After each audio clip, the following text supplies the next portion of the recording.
Good afternoon, everyone. Welcome to the CA2VES webinar series. Today, we're going to discuss instructional design and how to be intentional in using instructional design best practices to develop your online courses.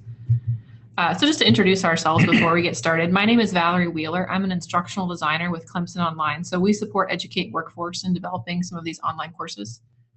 I'm Stephen Cotton, instructional design coordinator at the Center for Workforce Development here at Clemson University and at CA2VES, and I help design some of our online courses. So our agenda today, we're planning to talk about instructional design and what some of that means. So getting to know your audience, identifying your development foundations, establishing your work plan, and then launching your course and gathering feedback. And then we'll have some answers between each one of those sections, as well as time for questions at the end. We'll try to answer your questions in the chat window. So if you could address all of your communication with us through that window, and make sure that you are selecting the everyone option when you do that, so that all of us panelists and participants get to see your questions and feedback. And we'll respond to them in the chat window. And then at the end of each section, we'll also talk about the focus question and some of your responses to that. Without further ado, let's go ahead and get started. Let's just talk a little bit about CA2VES and who and what we are. We are the organization of CA2VES is the Center of Aviation and Automotive Technological Education using virtual e-schools. And our mission is is a research center, and we focus our resources on developing content for the community colleges and the broader ATE, or Advanced Technological Education Centers community. And that includes not just online courses, but virtual reality simulations and other kinds of online content. And these are directed towards aviation technician education, automotive technician education, manufacturing. And these are some of the areas that we focus on. And our four overreaching goals that guide our work are digital learning, career pathways, K-12 STEM education initiatives, and research advocacy and networking. With digital learning, we provide digital tools to increase access to information and education. Career pathways, we look at finding pathways to career fields in STEM, manufacturing, aviation, and automotive certificates and programs. We also like to partner with K-12 education and make sure that the things that are being done in the K-12 environment are supporting technical colleges and industry, so that we have a workforce that is educated and ready to get the certificates and education they need to join the workforce here in South Carolina, as well as in the rest of the United States. We make sure that our courses and the things that we do are based on research, and that helps inform us what we do and how we develop our content, and networking with our educational industry partners to make sure that we are developing things that we use the information from these sources to develop a lot of our products. So that's a little bit about CA2VES and what we do. Let's talk about instructional design and what you can do to help that inform what you do in developing your online courses. So we're going to be looking at four broad areas here. We mentioned this in the agenda, but this is just another way to look at it. Getting to know your audience is the first area we're going to talk about. Then we're going to identify your development foundations. We'll look at establishing your team and an efficient work plan. And then we'll talk about launching your course and what to do after that, and how to get feedback and to improve the course that you've already developed. So let's get to know your audience. The focus question for this section is, how does your audience affect the way you develop your online courses? So think about that question and what you do, and maybe you've never thought about that before, or maybe not in this way, but think about what you do to what you know about your audience and how that's going to affect the way you develop your content. And we really want to hear what you have to say about that, or what you're thinking about that. So share that with us in the chat window as we talk about this section. So identifying your audience. Who are they? What are their expectations? What do they want? What do they need? What are their obstacles? These are all really important questions. And it's one of the things that we do at CA2VES to make sure that we develop content that is relevant and useful to the people, the folks that take our courses. So you have to take a little bit of time to get to know who your audience is and what their expectations are, what their obstacles are. Because if you don't take a minute to do that, then sometimes your courses can miss, or there can be problems later on as your audience can't access the content in your course the way you envision. So it's really important to take a moment and think about who your audience is. So how do you do that? How do you get to know your audience? What are some ways that you can do that? And you might have some good ideas about this that I don't mention or have thought about. So we really want to hear some of the things that you do as well. At CA2VES, we really try to develop relationships. So we develop relationships with our industry partners. We try to find out what their needs are and what some of the things that they look for in the people that they hire, in the workforce that they're expecting to come to them. And that information can help us then prepare that workforce in the courses that we're developing. We also talk to the leaders in technical colleges, in the community college community, and find out what some of their needs are and what they're looking for and to help them prepare students to meet some of the demands that industry has. And sometimes the community college says, well, we really need to talk to K-12, and we develop relationships with people in our area in K-12 education and making sure that they have the help they need to prepare students as well as helping students think about possible career paths. So these are all relationships that we build in the leadership in these three areas.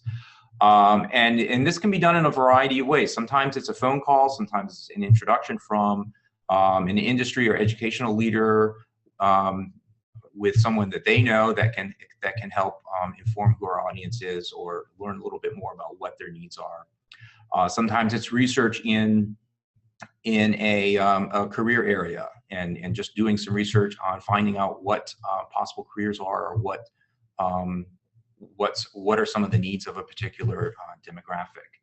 And then a lot of times we try to bring people together. So bringing industry and education leaders together so that they can talk to one another and learn about the obstacles and the challenges and the needs of each group so that they can work together to better prepare the workforce for the future. Surveys and questionnaires, interviews, these are also other ways that you can find information about your audience and can be really helpful in getting a lot of information and help you develop some of those pieces that you need to develop your courses. So lots of different ways, and you may have some others, so please share those if you have something that you think the rest of the audience or the community might be able to use. So who is our audience at CA2VES, at Educate Work, with the courses that we develop on our learning management system on Educate Workforce? Our audience is the technical colleges and community colleges in South Carolina and the rest of the United States. We also have a wider ATE or community that we are a part of. We have industry partners that we interact with and work closely with. K-12 educators are also important members of our audience, and we really look at what's happening in the career and technology centers in the local public schools, because these are the places that are going to feed students into technical colleges. We're also the rest of our audience is also state and federal governments, so we get a lot of support from these entities. We're supported through grant money as well as policy that's made on both of these two governmental levels. So that is another aspect of our audience, and we need to listen closely to what each group is telling us about them and what about themselves and their needs, so that our courses can match those. And so developing, so then listening to your audience, you can develop and developing this audience and through relationships, through data collection, and providing venues for communication. Stephen, can you tell us what ATE means? Okay, so that's a good question. What is ATE? So ATE stands for automotive technology education. And so there are a number of ATE centers. Sorry, I stumbled over that word, technology. There are a number of different centers around the United States that are funded by the National Science Foundation and other federal grant money. And so CA2VES works with that community and partners with them with a lot of our online materials. All right, so audience drives your course design. And this is something that we have found is really important, as I mentioned. So a couple of examples, and then I'll give you one non-example of how this can really work for you and how it can really make things challenging when you're working with clients and stakeholders and other members of your audience. So one course that we developed that is on our learning management system, Educate Workforce, is a series of courses for the MSSC certification, or the Manufacturing Skills Standards Council. And these courses were developed to help students in high school and in technical colleges, as well as people in industry, to get their certification in manufacturing skills, the MSSC, because these certificates are what employers and industry look for when they're hiring people from the workforce. And it can help you get an increase in pay, and it can be the edge that you need in order to get a job at a particular employer. So this is something that we developed. It's a series of courses that students can take to prepare them for the MSSC certificate. So we don't provide the certificate ourselves. That's something that's provided by the MSSC organization. And it's a way for students to build skills and give them an edge in the job market. And then we found that these courses work very, very well because we listen to the different members of our audience, and we develop courses that would really suit their needs. Our industry partners, the technical colleges, as well as the students in the in K-12 CTE and the community colleges.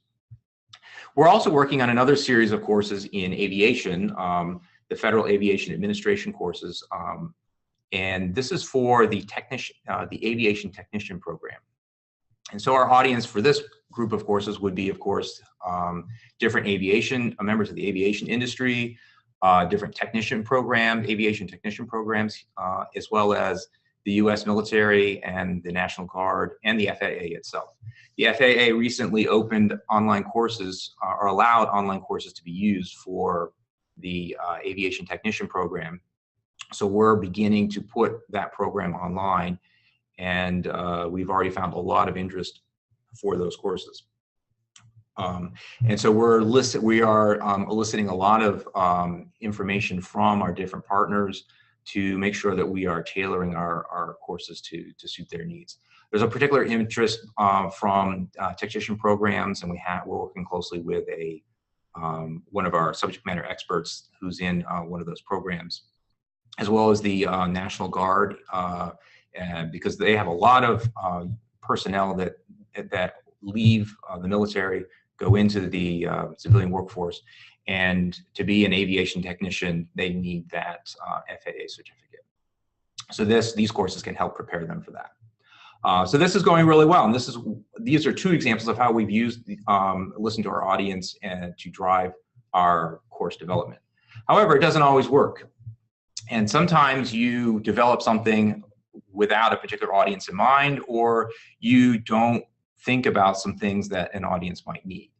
And when we developed a skills employment for success, or skills for employment success course, it was originally intended for a slightly different audience. But then we partnered with a state organization to use that for members of the workforce that have dropped out or are not active or actively engaged in looking for work. And so to prepare some of those folks, many of them maybe don't have the skills that they need to get a lot of different jobs. They partnered with us to use this group of courses that we have for job success. The problem is that we didn't originally think about this particular audience when we developed these courses. And so when we began working with them, we quickly realized that that there were some problems, or whether it was a mismatch between what our audience needed and expected and what our course as it was originally developed looked like. So we had to adjust because our audience, many of them didn't have access to computers or the internet. In some cases, their knowledge level wasn't at the level that this course was pitched at. So we had to make some corrections in order to meet the needs of that audience. So that's something that you have to be mindful of, whether you're beginning a new course or you're taking a pre-existing course and trying to match it with a particular group. All right, these are some of the different course offerings for Educate Workforce. And you can see some of our manufacturing or MSSE courses there at the top. There's the Workforce Fundamental course kind of in the middle, which is the course I was just talking about. It's a different title here, but it's that same kind of work skills course. So these are some of the things that you would see on our Educate Workforce site.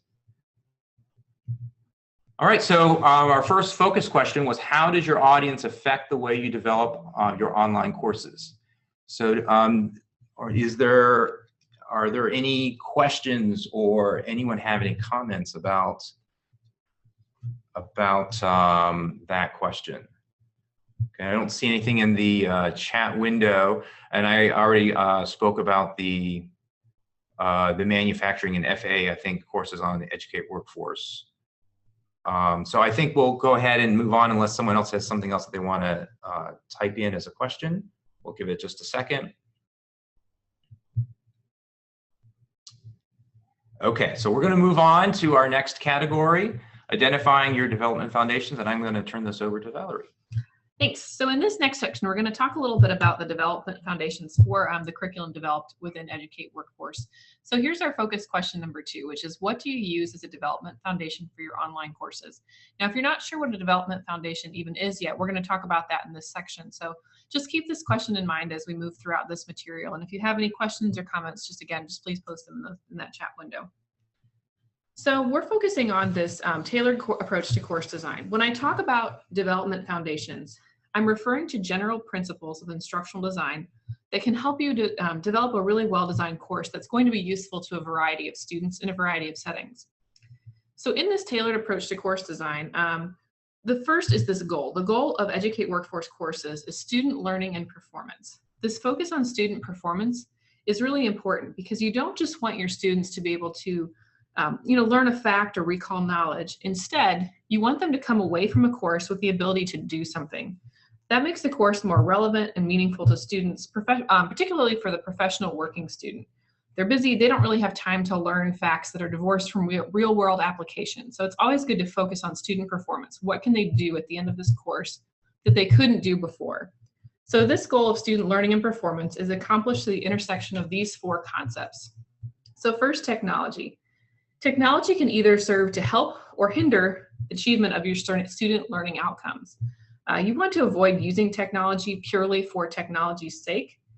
If it takes students too long to learn a particular technology, it takes away from that brain power that they have left to actually learn the content of the course. So that's something you want to avoid.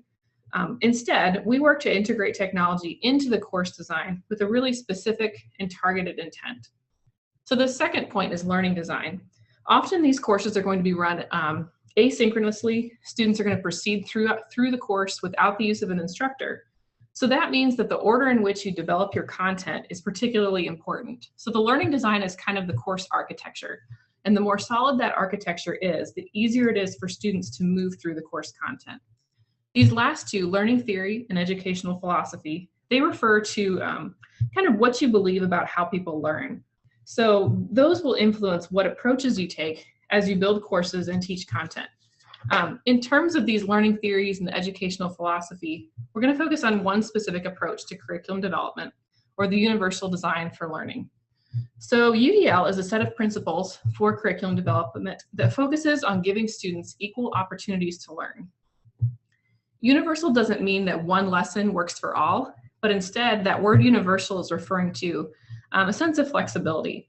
So you're flexible in your goals, in your methods, assessments, materials that you use.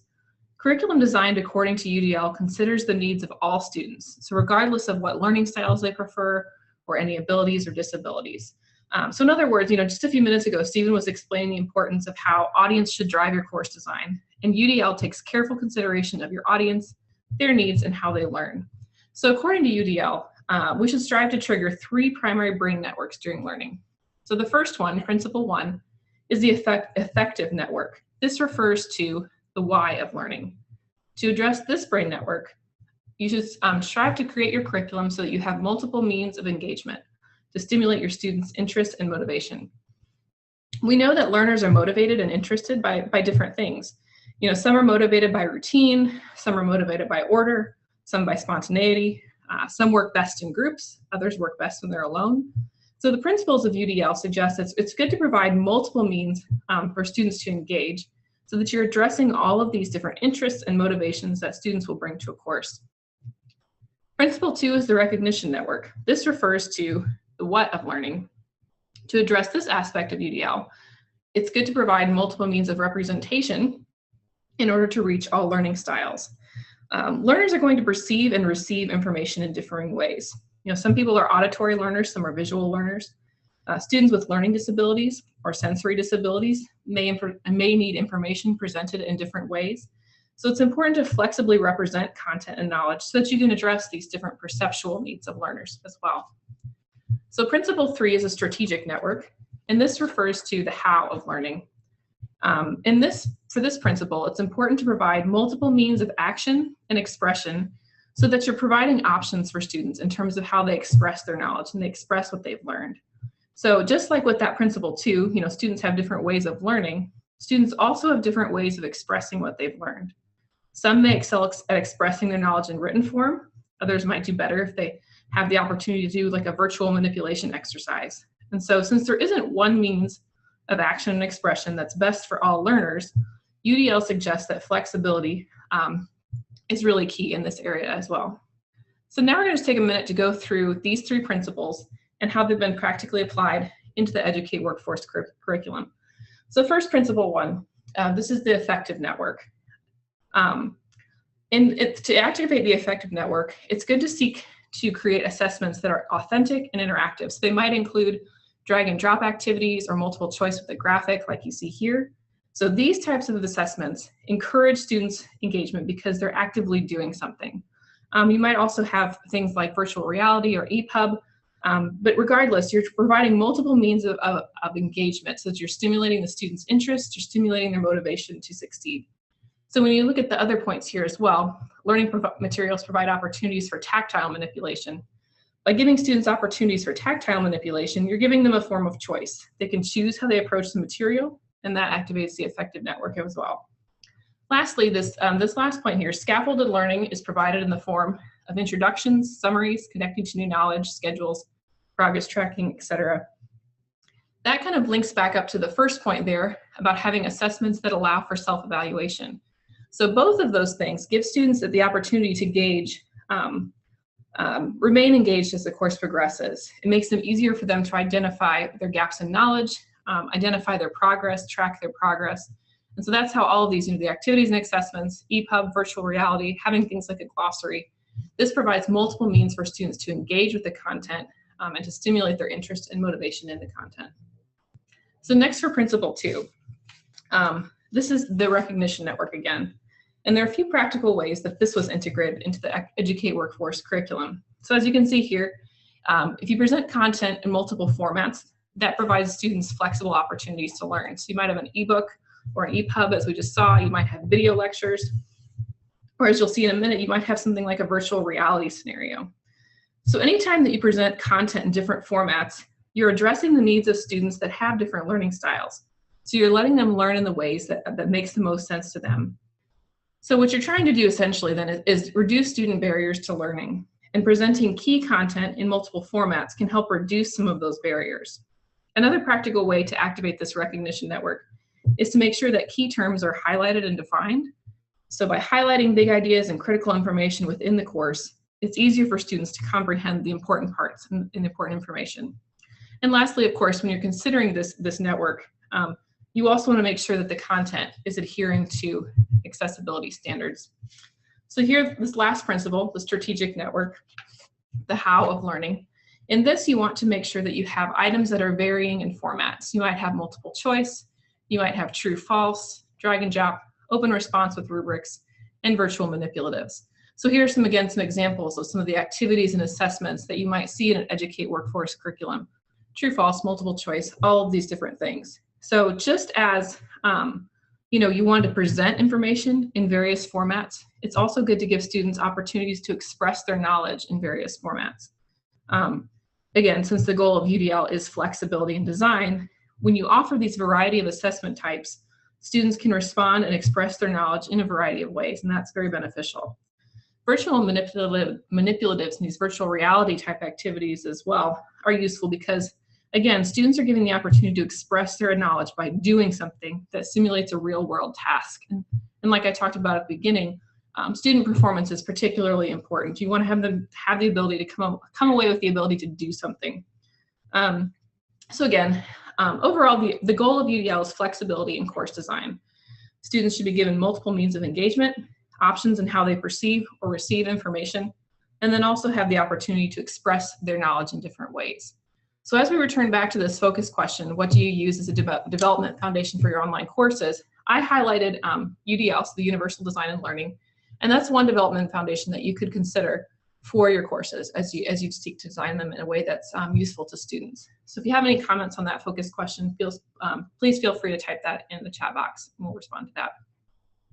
While we're waiting for people to think about that, Valerie, what if I just find this all so overwhelming and I just don't know where to start to try to make my courses appeal to my audience? Where do you think I should start? How do I get started doing that? Well, I think the things that you covered in the first section are really important. Just thinking about what does your audience need? Like, what do they need to be able to do? What do you want them to learn? And then kind of go from there. Does that make sense? Mm-hmm. Yeah, no, I think that's really helpful because I know when I first was acquainted with UDL and in some of its aspects, it just seemed really just kind of hard to know where to get started, and it seemed like I should do everything at the same time, and that seemed overwhelming. So that's good. Right. And there's a question here from one of our audience members. Just in general, what other development foundations are out there? Well, that's a really good question. I don't have an answer as far as how many there are. There are lots of different systems. If you were to just do a search on not instructional design, but on learning development foundations or educational foundations, you would find a number of different things. And some of this stuff goes back to a lot of the early educational theorists like Vygotsky and some of those others where some of those guys were really looked at education through hands-on learning and through interaction with small groups and so some of these things that those theorists developed have branched off into different kinds of systems and theories. That would be one. UDL is one example that we use at Educate Workforce, but there are a number of others. And with a little basic Google search, you could probably find several different ones. Right. There's a lot of things or places that will talk about best practices in online course design, and so I imagine that CA2VES picked UDL. It is probably one of the more prominent ones in online course design, just because it really focuses on the audience, which is a critical part of creating online courses. So. Yeah. No, that's good. And then let's see. Zach is asking. He had a similar question. Are there other types of foundations other than UDL? Which there are. UDL is just one that's very common. And you'll even see too, I mean, UDL is very broad. And so a lot of the things that CA2VES and Educate Workforce do, they're even kind of picking some of the things from UDL that works best for them. And so if you look at some of the resources for UDL, there's also just kind of ideas about ways to improve your design that may maybe not even include all of the different aspects of UDL. Good, that's good. All right, great. Thanks for your participation, guys. We're gonna move on to the next section, which is establishing your team. So let's talk about how to do that and get a organized work plan going for your development. So with this section, we're going to think about what is the work plan that you use, and you might be, so I keep talking about a team, and that gives the idea of a large organization. And I wanted to make sure that you don't think that you have to have a big team in order for any of this to be relevant. All of this is relevant for even a single developer or instructor or professor who is working on his own or her own online course.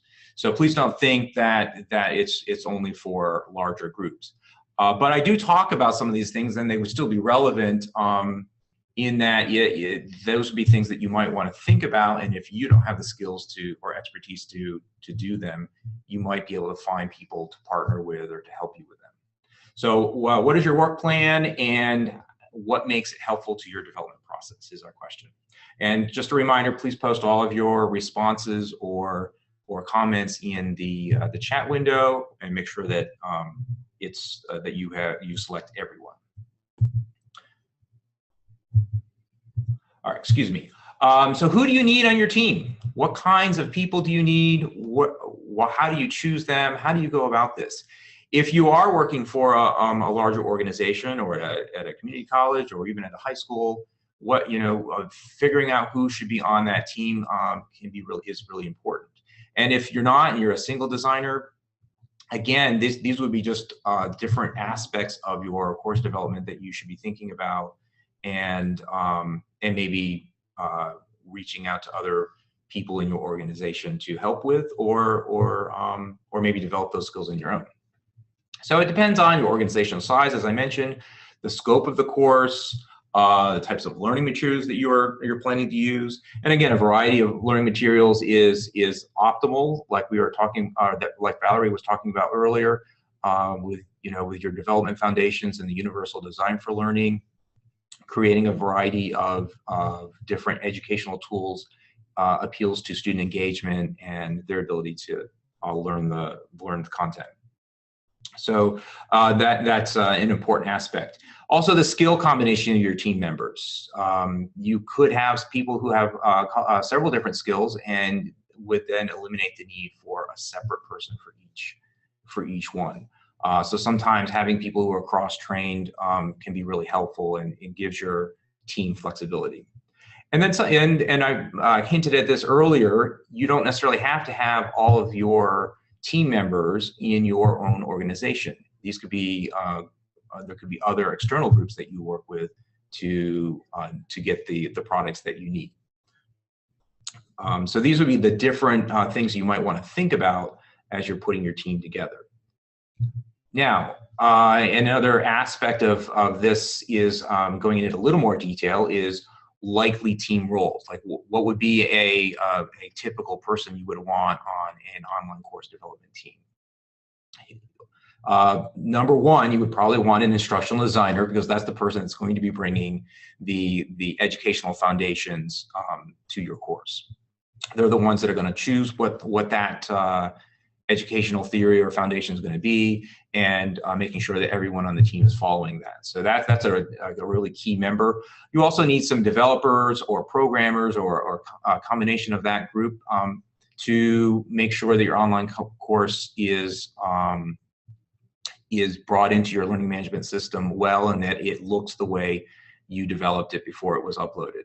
And so these are really key people, because they're the ones that make those videos and those photographs and those activities look the way and run the way they should. You also, and if you are, as the instructional designer, are not the content expert, then you're going to want someone to vet that content and make sure that it's accurate and that it's what students need. You don't want to teach something that's outdated and is no longer relevant to current practice or understanding of that topic. So that's really important to have an SME, or a subject matter expert. So those would be kind of the three key members. But you probably would want to think about some other roles that some of those three key members might share, or that you might approach an external group in helping you develop. So other areas that you might want to think about would be graphic design, which is going to make your course look good. And not everyone has a talent for that. And definitely there are really specific rules to follow to make sure that the content looks good. Even though we have a lot of products now that kind of automate that and are kind of drag and drop, having a good graphic designer can really make things pop and make them more engaging for the student. A virtual reality developer, if you are doing virtual reality simulations and you're trying to make your course more hands-on or add another scaffolding element to what you're teaching, that can be a real key part that you might want to add. And that's a real specialized group of skills. And here at CA2VES, we actually have a whole separate team that does virtual reality in conjunction with the team that works on online content. So that would be one, if you were looking at that, that would be probably a likely candidate for an external group if you were wanting to go that route. Game designer. Game design is being talked more and more educators and even employers are looking at game design in how they develop their interview processes or in trying to gamify their contents to make them more appealing and engaging to students. So that's going to be, we'll be seeing a lot more of that kind of thing in the future, and that's something you might want to be thinking about.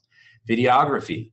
If you are using content videos, there's lots of great software that you can use just on your desktop to record your content. But you might want to consider other kinds of options, for example, Lightboard instructional videos, which are a really great way to teach any subject, but particularly physics and math or science, because you can look at the students as you're writing on the board, and there's not that turning around and losing that student engagement. So that's a great resource, and that's something that you might want to consider, as well as project management to keep the whole project going, and some kind of quality assurance editors. So these would be some typical roles. On our Educate Workforce team, I've kind of hinted at some of these already. We have, internally, we have instructional designers, program developers, we have virtual reality developers, which is a whole separate team, graphic designers, and quality assurance personnel. We also contract out for instructional design as well. In fact, Valerie is one of the members of that team, as well as several others in her organization at Clemson Online. We have subject matter experts that we work with. I mentioned videographers, and then also an external editor. So even though we are a larger organization, we still have an external groups as a part of our team. So getting more specific at what we do at CA2VES on our Educate Workforce, EW stands for Educate Workforce Learning Management System, the instructional designers, program developers, virtual reality developers, graphic designers, and so on. And on the right-hand side, you can see some of the different aspects of our courses, and those would be different aspects of our courses and how those roles would be responsible, or those would be examples of the different products that our team members are working on and developing. So in the upper left-hand corner, you have a screenshot of our learning management system, and you can see kind of the organization and how that's laid out. So you can see some of the instructional design there in that shot. Over on the right-hand side, you can see the Lightboard videos, the instructional video, where the videographer and instructional designers will be working on that one. The lower left-hand corner, you've got the upload of content, which our programmers would be doing, and then in the right-hand corner, you've got the screenshot of the virtual reality simulation. So that would be the simulation that this one particular one is a how to construct a fluid line fitting, and so our VR team would work on that. So these are 3 examples in our online courses that that all of the members on the left-hand side would be involved in developing. So a lot of work goes into it, and a lot of different roles are needed to get a good product. So you want to think about what those roles are and make sure that you have someone that's going to cover all aspects. So we have a team. We've picked all the members. We have a role established for each person. What about our overall work plan? How are we going to organize this? As the team gets larger and we add more roles, the managing all of those people and making sure that everyone meets deadlines or that all of the different tasks in a course are accomplished can be really challenging. And so at CA2VES, we use a kind of an adaptive approach. There are lots of different ways to organize your work, but ours is more of an adaptive approach where we have a structure. It's iterative, which means it repeats over and over again, and we have a way to monitor all of that so that the big picture is not lost in the getting down in the weeds in your particular aspect. So let's take a look at this in a little more detail. What do I mean by this adaptive approach in our work plan? So we have a structure, and you can see that clearly here. And that structure includes templates that you can see over there on the right. So that first one is a course development template that was developed by Clemson Online and gives you some of the outline of one of our courses. And then below that, you have a template that we use for developing the PowerPoint slides that we use in our instructional videos. So these are two key templates that we use, and the importance of templates is that you have something that standardizes your product, so that even if you have a different set of hands or a different team member that's working on a course, they're using the same plan, and they're going to therefore their development is going to include all of the elements that you want in your online course. And so they're not having to sit in front of a blank document and come up with a new course plan. The template's already there. They just have to think about the content.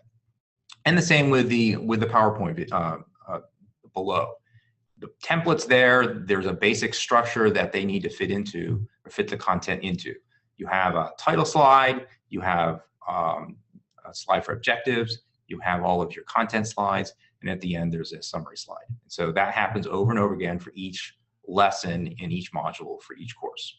And that helps keep the product consistent and make sure that all of the different elements are present when the course is finished.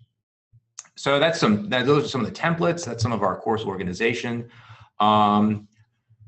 Over on the right-hand side, you can see our learning management system, and that kind of shows you some of the organization in our course as well. So you can see so each module has a landing page for the introduction, and it shows you the goals and the objectives and the orienting questions for the entire module.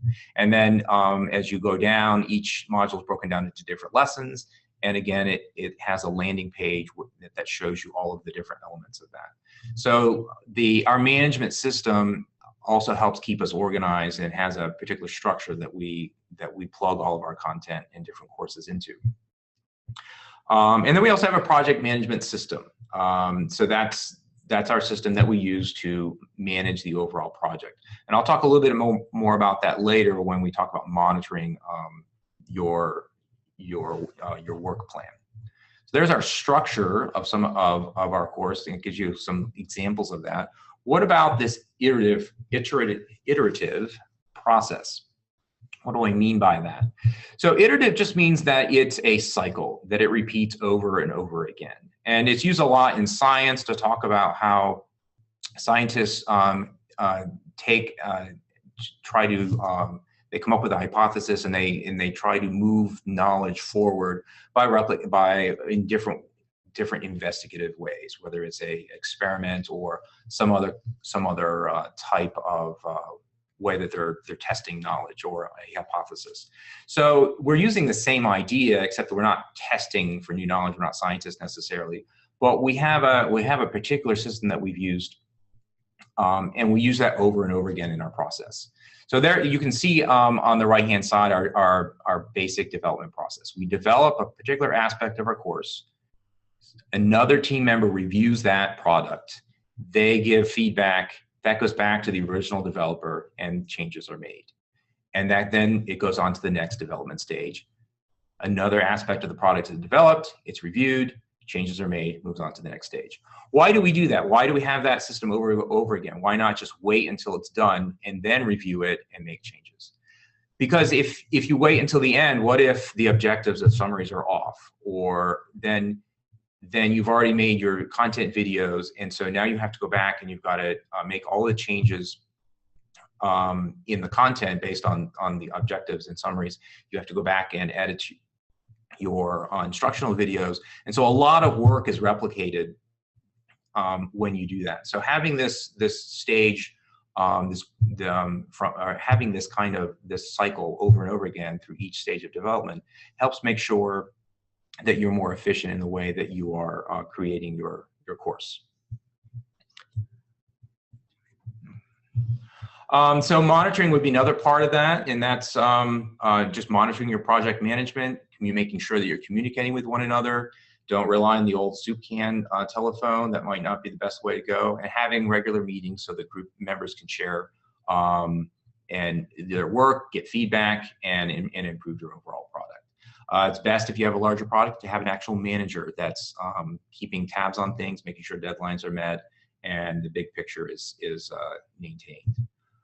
Our focus question for this last section was, what is your work plan, and how does that plan help your development process? I don't think we have any questions on that. I'm going to move forward because we are looking at getting short on time, and we want to make sure that I get through this last section. So we'll go ahead and move on and talk a little bit about launching your course. And the focus question for this section was, what tool do you use to gather feedback, and why do you think that tool is helpful? So let's go ahead and take a look at that. So you've got your course developed and you're ready to launch. But before you launch, you might want to pause and think about piloting your course with a selected group of students. So identifying a class or a group that might be willing to take your course, get feedback from them, make the necessary changes, and then launch your course. And so you would follow this kind of process. Again, it's an iterative process. And so once you've launched, you would probably want to use the same process to make continual improvements. There's lots of different ways to get feedback. We talked about some of this earlier when we were talking about audience. So that's some of those tools would be the same, but there are analytic software, pre and post tests, questionnaires, embedded questions. These will all be really great ways to get feedback from your students. And here's an example of some analytic software and what it can do for you. This one is informing you a little bit about some of the demographics, and this can be captured when students register for your course. And there's another example of that. Capturing this one, it happens to be capturing performance.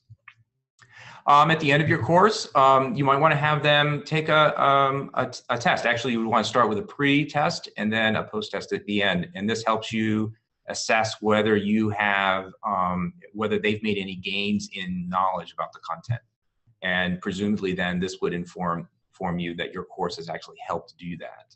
And so a gain of 30%, which this graph shows, would be considered good for a course and means that you've achieved some of your goals. Questionnaires, this is an example of a questionnaire over on the left. So that could be a simple Google Forms. Another way to do that is if you're testing out a particular educational strategy, you might want to embed a question and ask students about how it helped their learning. And this would be an example of how you could do that. Interviews and focus groups also are great. Focus groups, if you've are not familiar with them, that's just an interview with a group. And it gives you a slightly different perspective. Instead of having one individual person's ideas or thoughts about something, you get more of a group consensus about the course. And this is a good way to do that. It can be hard to capture with an online course, and you would probably have to do some kind of distance conference, but it can be really helpful. So once you've got that feedback, evaluate your course, look at your goals, make sure that that your goals have been met, and then launch your course for real. And that would be how you could develop an online course. These would be some things that we do at CA2VES. Lots of people do it different ways, but this would be one way that you could do that. Our focus question here was, what tool do you use to gather feedback, and why do you think this is useful? That's something that might help you in considering that your feedback process and how you can make continual improvements with your online courses. Does anyone have any further questions for us or comments about this webinar? This is we have a few minutes left. You can post your responses in the chat window.